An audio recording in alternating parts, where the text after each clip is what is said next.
Good afternoon. Thank you. This is a very often talked about topic, industry academia relationship. And my role today is like a batsman who whose batting order has been shuffled. I was supposed to be a speaker, but I am made a moderator for the session. I was also given some notes that the previous moderator who could not come had prepared, and I have that. I looked at that and I thought, okay, in the absence of a printout, it's difficult to read, so let me go on my own. Right? Some points I may remember from what he had written and I read. So, first and most important thing, this is a topic that we often talk about, and we all say it is important. The question is, what have we done and what are we doing? So I think most of our discussion, I'll try to focus on that. In support of why I agreed to become a moderator for this session, I would just like to briefly tell about my own background. After PhD from IIT Kanpur in 2000, I worked in the industry for 21 years, notably in Samsung for 15 years, Texas Instruments for 5 years. And while in industry, I set up more than 10 different collaborations with different IITs and ISC. Further, in 2021, when I joined academia in IIT as a professor, and then later as a dean, and now as a vice chancellor of a central university, I have set up more than double of those collaborations with the industry, with the top industries. And therefore, I believe I am reasonably qualified to possibly understand the challenges that both industry as well as academia face when they try to collaborate with one another, because I have seen both sides of the story. To begin the discussion, I would like to start with Professor Patra, and my first would like to gather inputs from all of them. In the previous panel, which was very interesting, one key thing that was talked about, that in any collaboration, whether with international institutes or anybody else in the world, the key thing is value. What value do we offer? So my first question is, why should, for academic organizations, why should they believe that industry must collaborate with them? And for industry people, why do they think there is a need to collaborate with academia? So I would like to really start with value proposition and then build on that. Professor Patra? Yeah, thank you for giving me the opportunity to speak first, because the anyone just with the analogy of cricket, it's an opening batsman, so we have more room for more time, more relaxed way to begin.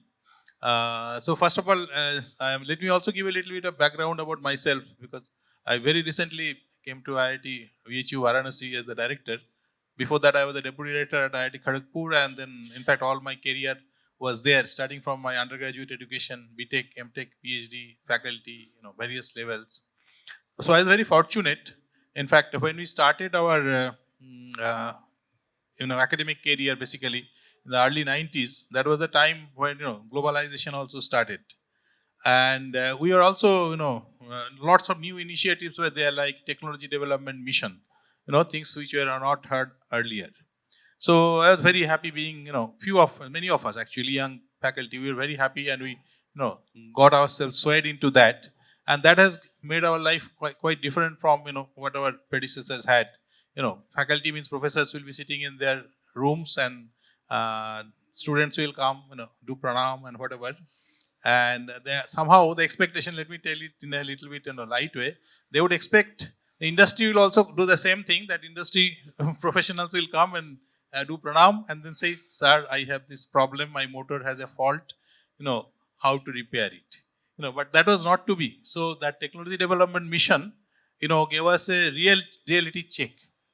We went, in fact, we probably were a little bit over enthusiastic, and we went down into various industries, and we found that, whatever we have studied or whatever we were teaching in our classes is not of any use to them. It's a fault on either side, but it is just a disconnect. So throughout my career, I have tried to collaborate with industries, and I'm very happy to say, just like him, he has seen from the industry side and academic side both, at least from even staying within the academics, we had the good fortune to work with many industries, including Texas Instruments, Intel, National Semiconductor, and Synopsys, even Samsung to some extent. So that was, or actually, we felt that it is necessary. And one of the reason, in fact, I changed my specialization slowly from control systems to power electronics to VLSI design, and now I'm into biomedical engineering. It is because of the market forces in some sense. So what happened in the early stage, we found that our students are going to the VLSI industries. So, but I am not a VLSI man. But if our students can go there, I mean, why can't I? So, basically, we have to open the communication. We have to keep ourselves connected on both grounds. And finally, coming to answer that question, why it is necessary. It is necessary for our own survival, I think, as academics. If we really, we can always live a sub-normal life. But if we really want to live a normal life, where whatever we are doing has value in the industry, I mean, the kind of students we are producing, including BTech, MTech, and these days even PhD students are needed in the industry. So unless we are doing work relevant to the industry, they will not have any market value. So students won't even get jobs. All we can do is we can teach and we can make more teachers. But the teachers don't really work on real problems. So, I mean, it would happen like that. So, I always feel that it is a very good value proposition that industry and academia should interact. And having come to VHU Varanasi, I am very happy to see that faculty do have industry connect. But now I am trying to get them to involve themselves into the curriculum development also by creating an advisory committee for creation of curriculum. So more later. So I think this is my, opening, boundary or whatever you like to call it. Thank you. Yeah. Thank you, Professor Patra. To Professor Kulkarni, I want to add some more thing. We all know that careers are typically 35, 40 years after one graduates. For a vast majority of our graduates, that may be the first and the last degree. Not all people do masters or PhD. When such is the context, how important or unimportant it is to only prepare a student for the first job that he might get, right? Vis-a-vis building skills that are for forever. Because yesterday I'm prompted for this because yesterday I attended felicitation of 4 senior most professors of IIT Kanpur who are 90 years plus right now, and one important quotation came out from them that education is something that you retain after you have forgotten everything that was taught in the class. And that is the prompt of this question, that how do we balance between preparing a student for a first job by saying industry relevant vis-a-vis for life? So that is my question to Professor Kulkarni. Thank you. Thanks a lot. First, I would like to express my sincere thanks to Elets for giving all of us an opportunity. Like Sir has said, I was also supposed to be in the next panel, and now I am in this panel. And really, I am thankful for this topic because I have started my career though as a lecturer. I was working as in charge of material testing and consultancy division, which given me direct connect with the industry. It has taken me ahead, and I have started working as a structural designer while working as a teacher. It enabled me to work as a structural designer, and I have successfully completed more than 100 projects across the country. So really, when I have started working in close association with industries, I have found that whatever we teach to the students is the beginning from where the industrial project starts. So whatever sir was saying, expecting me to answer that how we can prepare the students not only for their first job, but for the remaining the job, because we are expecting a career of 30-35 years after graduating. Naturally, industry and the technologies are ever evolving. They are changing their pace, their requirements with time. But the answer is that we have to intricate such qualities among those students which will inherit it with them along with the time. Because these basic qualities which will inculcate through our education, which will be with them, whether they are skills, whether they are basic abilities to adapt along with the industries. So if we inculcate those qualities among the students, then naturally, whatever the span of their career, whatever the evaluation that takes place, because there must be thrust for the new knowledge among the students that we have to develop. So whenever the technology changes, because when all of us have started our career, the technology was different. Now we are very techno savvy currently. So we are ever evolving, we are ever learning. And similar qualities, if we inculcate among the students, then naturally they will continue to learn. They will naturally evolve their own themselves and they will continue to excel in their life. Thank you, sir. Thank you. Before I move to Bala, the next point that I want to pick up from what we just discussed is, while the career is 35 years and while the first job is most important, all students must definitely get a job. As Toffler says, that illiterates of 21st century are not those who cannot read or write, but those who cannot learn, unlearn, and relearn. From industry point of view, now that you are in industry, how do you see a tie-up with academia can help you not only to attract best talent, but keep your workforce forever relevant to the work that you want to do? Okay. Thank you for the opportunity. I'm Bala, co-founder of GUVI, an tech startup backed by HCL. So to give you a brief background, by answering this question, I'll just narrate how we came into this space. So after completing my graduation from College of Engineering, Guindy, Anna University, worked in PayPal for 10 years, been on the interview panels, recruiting the fresh graduates for our companies on the front line. Have seen the skill gap industry, which is expected by the industry on first hand. Started a YouTube channel to bridge that gap from the industry aspect. Okay, so what the students can learn in 2011-12, before much pre-Geo era. Okay, basically the industry knowledge has been brought into the academia through that YouTube channel. But that is the starting point. But seeing our contribution over there, Professor Ashok Junjunwala from IIT Madras invited us for a discussion, saying, "Can you bring this solution at a scale?" Because as an academician, he is building this IIT Madras Research Park, right? He saw our solution. He said, "This is something that every academy needs, and we would be like to invest on you."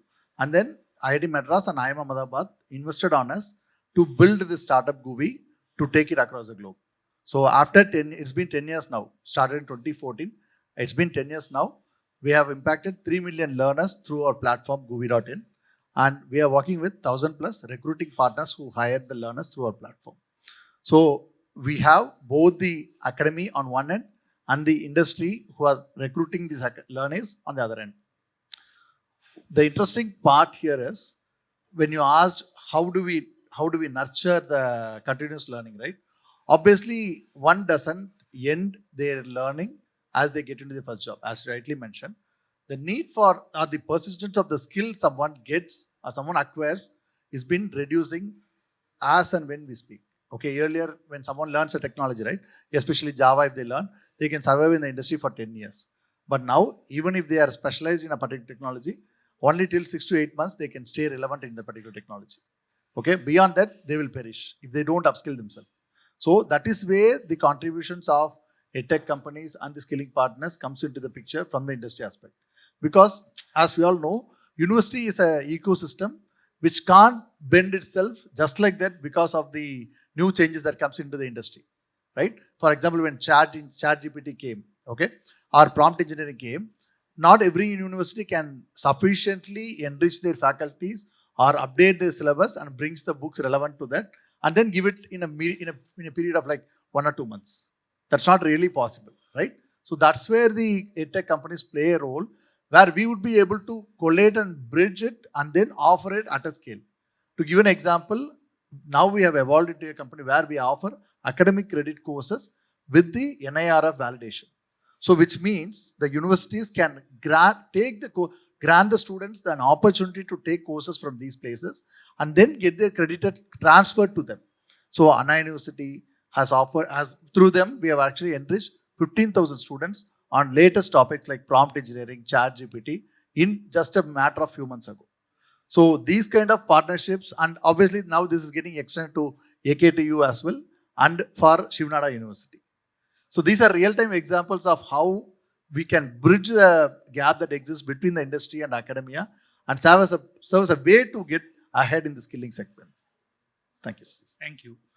Thanks to all the panel members for their very wonderful opening comments. One of the important things that has been the theme since the beginning is the value proposition. In any partnership or collaboration is based on value proposition that one side offers to the other. No collaboration is just give and take, right? It is not an industry gives money to educational institute, just set a lab. That is not a collaboration. One of the approach that I believe for educational institutes to remain relevant and up to date is by training industry professionals, working professionals on a regular basis. That way you can get working professionals from industry coming to educational institutes and creating model. So I want to maybe again start with Professor Patra on the relative emphasis that modern day university or institute must place on regular students' education vis-a-vis this executive education or short-term training programs to upskill the whole of the sector in taking forward. So maybe with Patra, Professor Patra. Yeah, I think that's a very good question, and it's a big challenge. But it's already noted that there is a need for this type of refresher courses and management training type of things. So the various IITs I'm familiar with, I can sort of kind of summarize as a whole that all of them basically started with a management program. So management program is something, where, people and where, we're expecting not necessarily the fresh graduates, but people with a few years of experience. So it started with management programs, and some of them have started entrepreneurship programs, law programs, like IIT Kharagpur has started the intellectual property law program.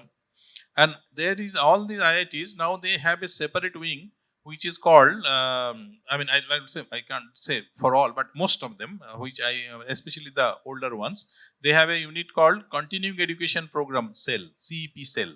So that is actually meant for professionals. So that creates, introduces, various short courses, typically starting from, 1 week to maybe even 2-3 months, to give the working professional a refreshing ideas, like as Vala has mentioned about how chat GPT or how AI is affecting the education spectrum, and how faculty can take that as and use it as a tool rather than consider it as a threat. So that type of regular programs are happening.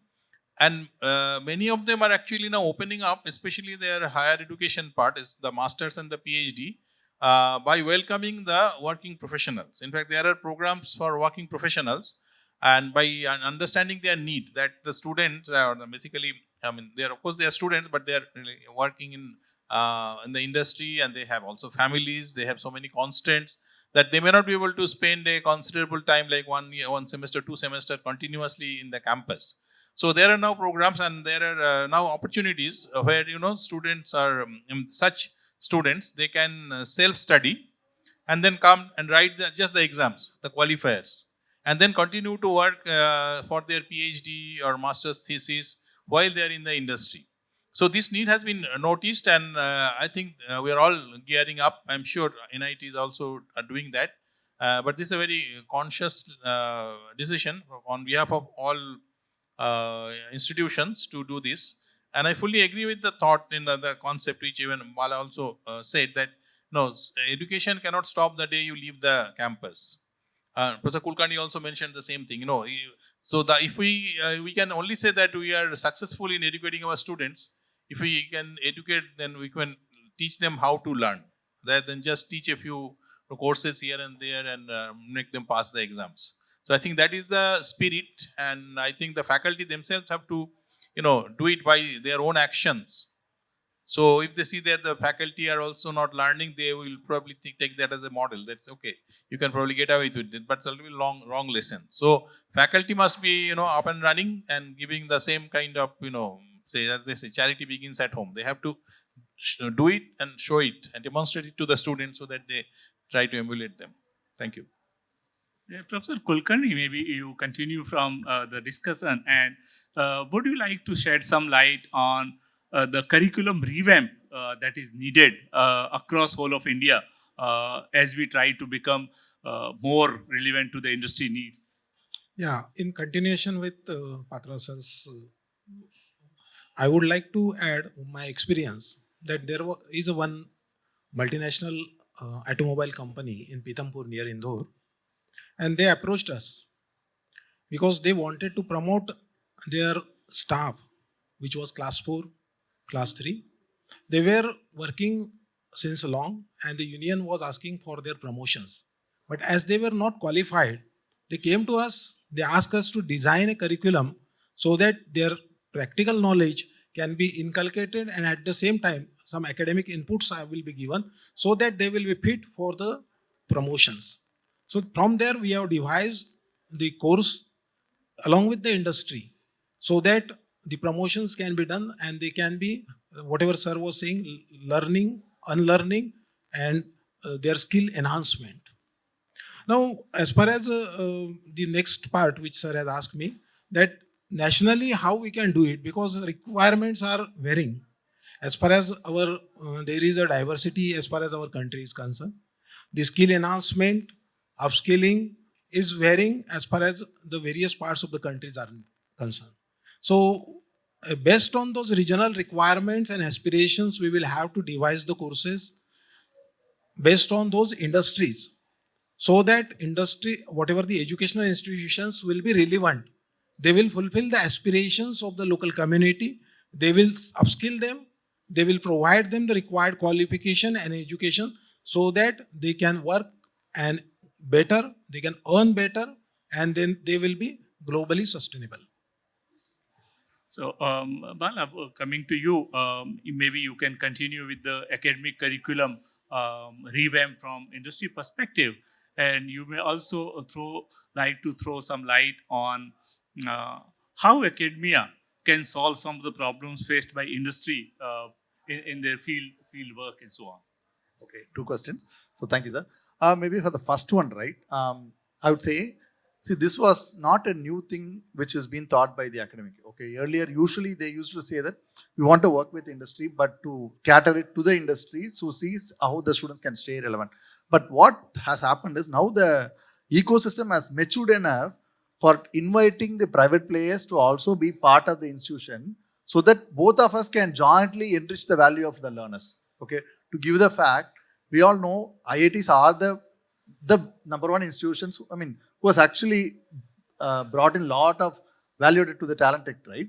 So we work with the top IITs, like IIT Madras, IIT Kanpur, IIT Delhi, to jointly offer joint certification courses for the learners. So which means that, so anyone who comes, who has the quality content like GUVI can come forward and work with the institutions to jointly offer certification programs. And interesting point over here is, say, to add to what we were discussing, 70% of our learners are working professionals. Okay, so which means that already people who are in the industry are opening it to ensure that they stay relevant to the skill demands. Okay, and even among this 70% who came to us, right, more than 60% of them are from non-IT backgrounds, learning IT courses through GUVI. Okay, what this means is, see, the knowledge, I mean, relearning, and also to ensure that they stay relevant in the industry which is of demand. Okay, every one of us know that IT industry is the one who's paying much more to anyone, right? So people from non-IT industry are also able to move forward among the cross domains because of the knowledge gap that's been fulfilled. Okay, to add to what he was asking about the regional economy, right? The one beautiful thing that we do is we also offer the same high-tech courses such as AI, ML in vernacular languages, which means someone who is working in non-IT but who wants to grab the IT's knowledge or skills can learn it in his language of choice and then become so relevant for the industry demands. Okay, so this is how things were started, and this is how the academic courses are now built upon with AICTE approval and NIRF as well. With the UGC, our courses are also listed in SWAYAM platform. So this means that any university can come and take these courses which are accredited and been offered by the industry and then get credit out of it.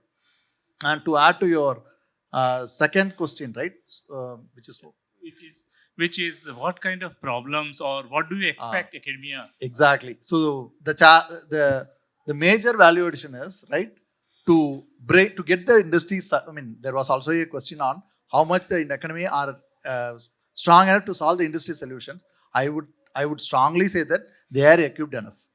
Okay, the academy is well equipped to solve real industry problems. The only challenge is how much time a person or an institution gets to work on that problem. Right now, as part of the NAC and other things, right, getting the industry budget and working on the industry project is a mandate. Okay, right now, most of the institutions take that because of that or get the pressure because of that. But ideally, if you see, instead of going for allowing the students to go out and get the projects from project centers and doing the 7 semester projects or something, right? If the academic can, be a place where the industry can come and pool all their problem statements, and if the academic can ensure that the students will really take that in a serious note and work on it and deliver the solution, there would not be a beautiful spot other than that. Yeah. So before we move to the next question, I particularly like Professor Patra's comment that it is not only the students who have to be industry ready and relevant, it is also the faculty members, because unless they remain relevant, they remain in sync with industry, how are they going to prepare? And similarly, I tend to disagree with the comment that you made that faculty members are very busy with NAC and other things, because I believe if something is priority, we will find time. If we believe something is a priority, we will. My next topic is, we all have been talking about industry academia all around for a very, very long time. And as we say that if we want something which we never had, then we have to do some things which we never did, right? So what new things or initiatives should institutes and industry take in order to really strengthen and make a meaningful partnership between us? So again, we start with Professor Patra. Yeah, I can't say that they are all really brand new ideas, but especially because some of these ideas have already worked in the West. So all you have to see, what kind of models we can set up in our country, and then we can go ahead. For example, in US, there is one interesting difference between India and US in terms of research funding, although it is changing. So basically, US government, including the defense and other naval and other units, they invest in the industry projects. So if in fact, all said and done, the academia, we always feel proud to say that we show the way. We show the way, but the industry actually walks the path, right? So that way, actually, showing the way, you make your contribution and you get the research funding. Suppose you get $1 million. Now, industry probably has to spend $1 billion to make it work and make it marketable, and it will come in our pockets as cell phones, right? So that is the bigger challenge in terms of execution.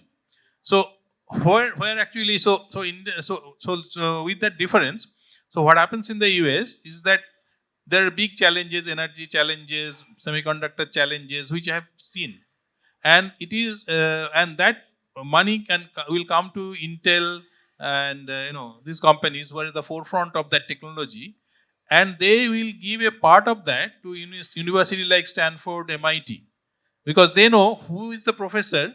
Now, suppose they want to work on some nanomaterials, so they know that who is the professor. They figure out, it's their activity. Industry is industry. They are the professionals. They know how to do things right. And if they don't do things right, they will be gone. So they have to do things right. While academia, as researcher, we feel, okay, we tried something, it failed. That's also good research. It's a lesson we learned.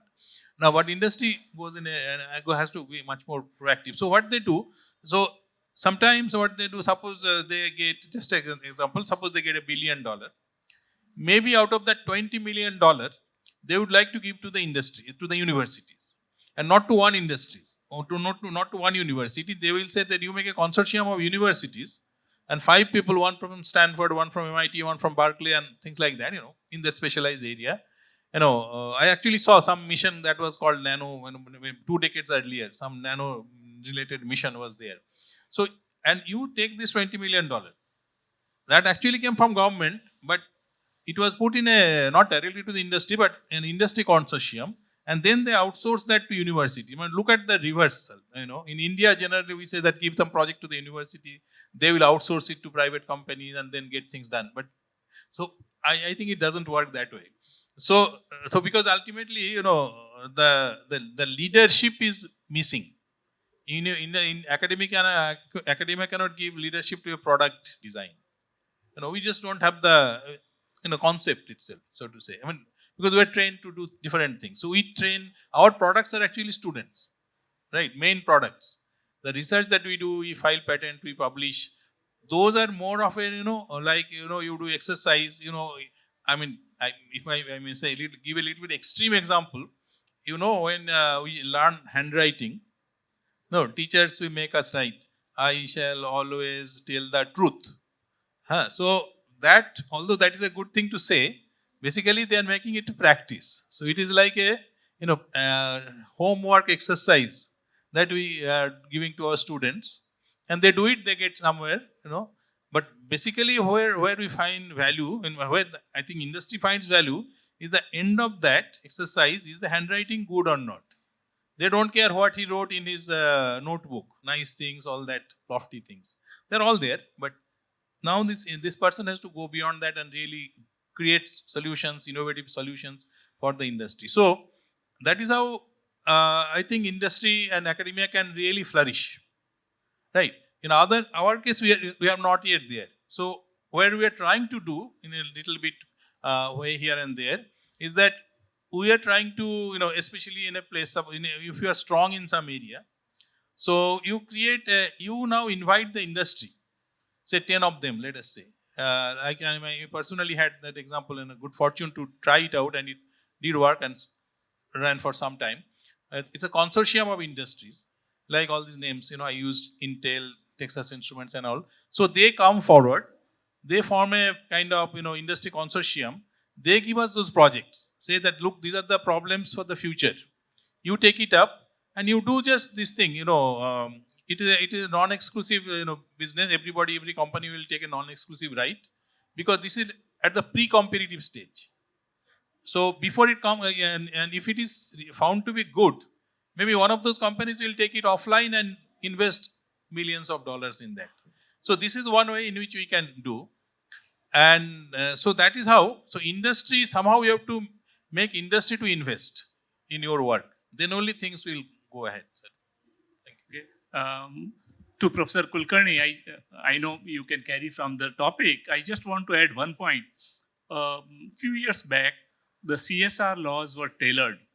That is, all companies that are making profit and 3% that they have to invest on CSR, it was tailored that they can also invest into building research facilities at the institute. So that way, if you look at the theoretical framework of the law, the doors are open for all academic institutes to tap the big corporates and big CSR funding that they have to build facilities. So what are the challenges before academic institutions now in accessing funds from the corporates?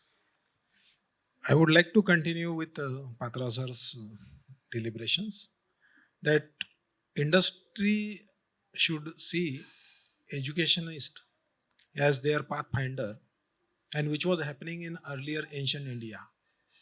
And I would like to give one example also, that when Reliance was in a very initial stage, UDCT played a very remarkable role.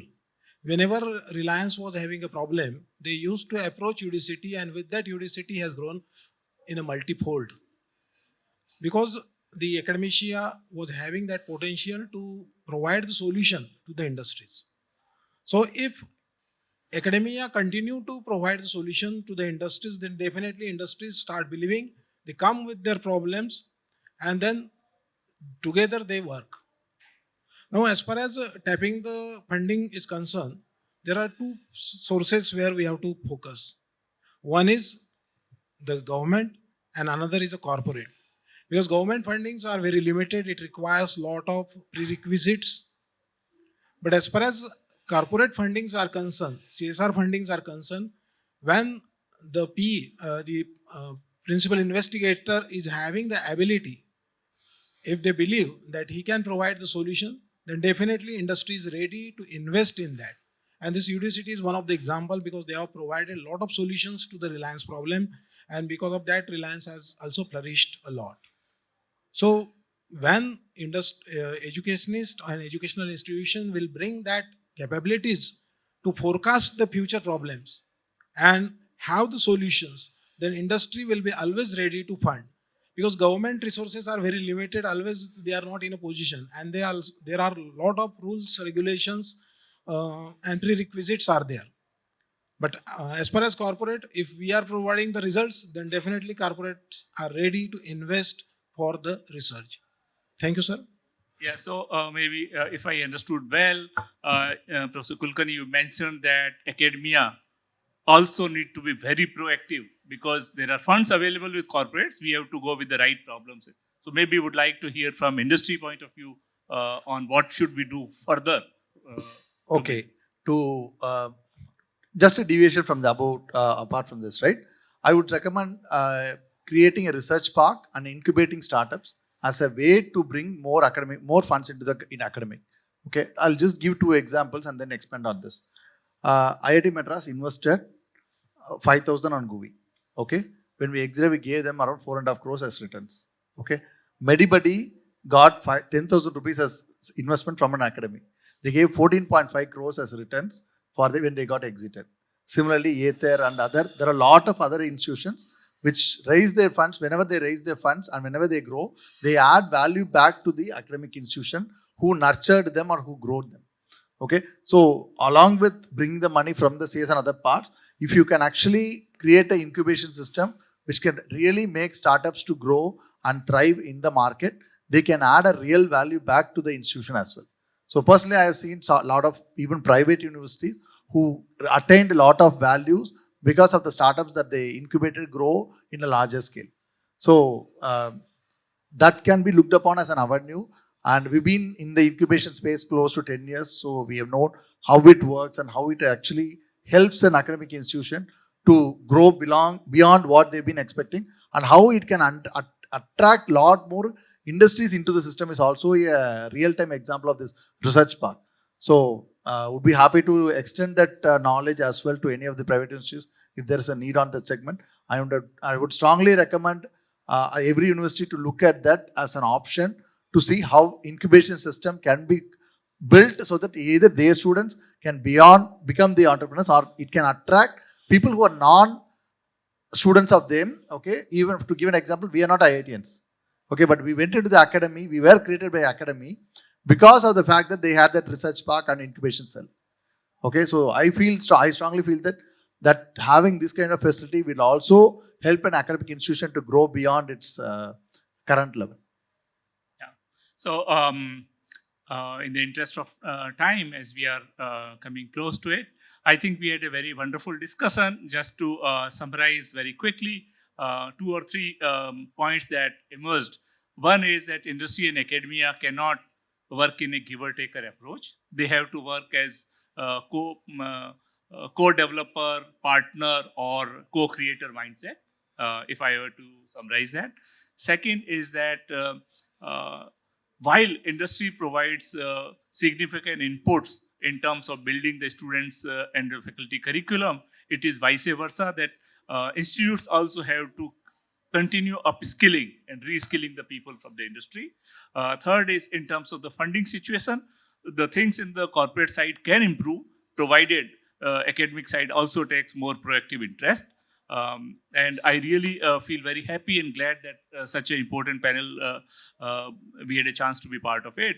In the last, I just remembered our Guru Tagore, and I want to just mention a quotation I just remembered. That we cannot cross the sea by merely looking and staring at water. Problems may be enormous, but we have to take steps. We have been discussing these things for long enough.